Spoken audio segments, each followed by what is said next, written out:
Timu ya taifa ya Tanzania, Taifa Stars, itacheza mchezo mmoja wa kirafiki dhidi ya timu ya taifa ya Kuwait mwezi huu Novemba, kabla ya kwenda katika michuano ya kombe la mataifa ya Afrika kwa maana ya AFCON ambayo itapigwa mwaka huu pale nchini Morocco kuanzia Disemba. Sasa basi, shirikisho la soka Tanzania TFF wamemtangaza kocha Miguel Gamondi akisaidiwa na Ahmad Ally kuiandaa timu hiyo na kwenda nayo kwenye michuano ya AFCON. Ikumbuka makocha hao wote wawili ambao wametangazwa ni makocha ambao wanafundisha vilabu vinavyoshiriki ligi kuu ya soka ya Tanzania bara.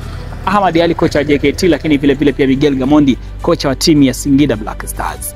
Mjadala mkubwa ulioko hapa ni kwamba makocha hao wote ni makocha ambao wanasifika kwa kufundisha mpira mzuri wa kuvutia na pasi nyingi zaidi. Lakini swali la msingi ni je, watawezaje kumudu majukumu haya ya vilabu vyao na timu ya taifa?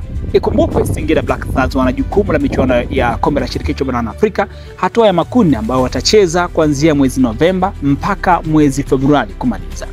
Vile vile JKT wana jukumu la michuano ya ligi kuu, michuano ya FA. Sasa Miguel Gamondi atajigawanya vipi kwa ajili ya michuano hii? Yeye mwenyewe amesema ni kazi ngumu lakini atafanya.